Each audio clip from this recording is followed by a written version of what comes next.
Empower Digi Teach Project. Unit 3, Empowering Learner with Digital Technologies. Lesson 3.2, Video Conferencing.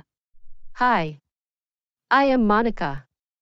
I am a secondary school teacher who has lately had to move to online learning environments due to a flood disaster in our region. I need to conduct a series of virtual classes by using a video conferencing platform. Despite my efforts, many students struggle with the platform's features, leading to disrupted classes and poor engagement. They need to be trained quickly on the platform's essential features. If you were in my shoes, how would you solve this problem? How would you familiarize students with the platform efficiently, especially with technology support? Hello, Monica. I have heard that you were struggling about integrating video conferencing tool in your online lessons. Do you need my help? Andrea, thank you. As an instructional designer, I would be very pleased to hear your ideas about using video conferencing tools effectively in online lessons. What are the benefits and challenges should I expect? According to the literature and in-class experiences, video conferencing provides flexibility in education, offering students the opportunity to receive education anytime and anywhere. In addition, it is a fact that students working collaboratively online increase their productivity, thus saving time and money for both students and teachers. However, it may also bring about certain challenges. For instance, it may negatively impact face-to-face interaction, and technical issues may develop. Besides, initial investment to set up a system may cost. Don't worry. I will be showing you two user-friendly and cost-free options that your students may easily adapt: Google Meet and Microsoft Teams.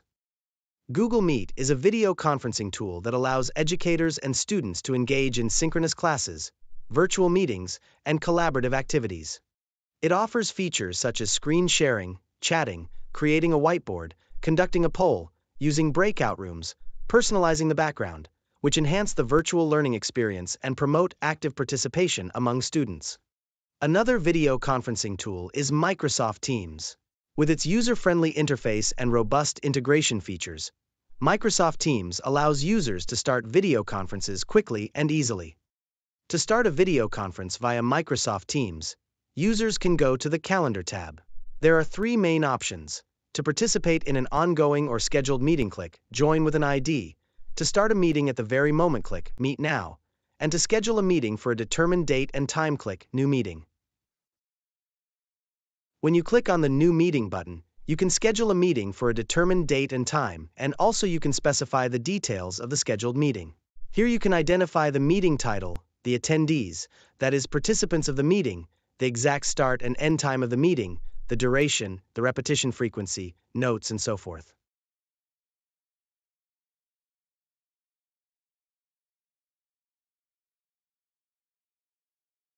By clicking Who can bypass the lobby drop-down list, you can determine who can directly join the meeting or who will be directed to the waiting room, and wait for approval from the owners of the meeting. By clicking on Meet Now button, you can start a meeting instantly. Before joining, you can personalize your camera and audio settings. If you use external devices for video and audio, click on the Settings for making the arrangements. Unlike scheduling a meeting, in Meet Now option, you need to invite the participants right away. You can do this by copying and sharing the link, adding their email addresses directly, or sending an email. You can find chat, people attended, raise hand, react, and other features on the top of the team screen. By clicking the three dots, you can see other detailed features such as recording a meeting, video and audio settings, general meeting settings, and so forth. Besides, you can change camera and audio status from there. By clicking to the Share feature, you can share either your entire screen, a window, or a tab. Also, you can run Microsoft Whiteboard from the Share menu. Simple: start a new whiteboard by clicking on the plus, and then choose if you aim to set a collaborative environment or not. From the templates list that appears on the screen, you can choose a template among a varied number of templates according to your purposes, such as brainstorming, problem solving, project planning, and so forth. After deciding on the template related to your purpose, simply click on and start to personalize it by your own words. You can always use it collaboratively. Let the other attendees work on it together. And finally, on the top of the screen on the very left, you can see a red button which will end the meeting. Click on it to end the meeting for yourself and for the others.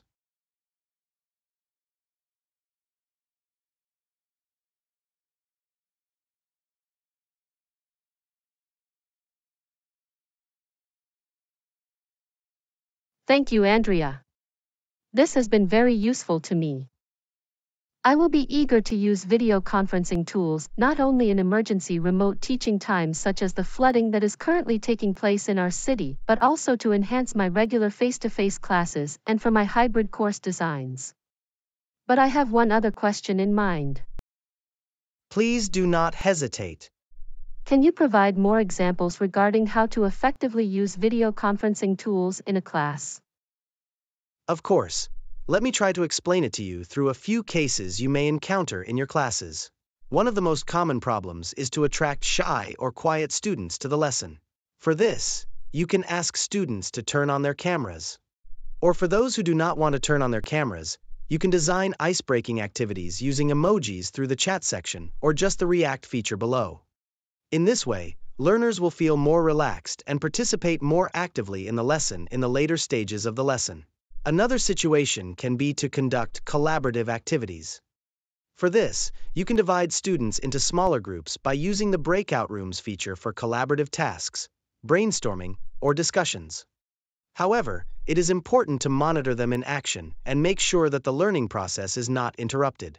For this, assign clear goals for each session and rotate roles to engage everyone. Thank you, Andrea.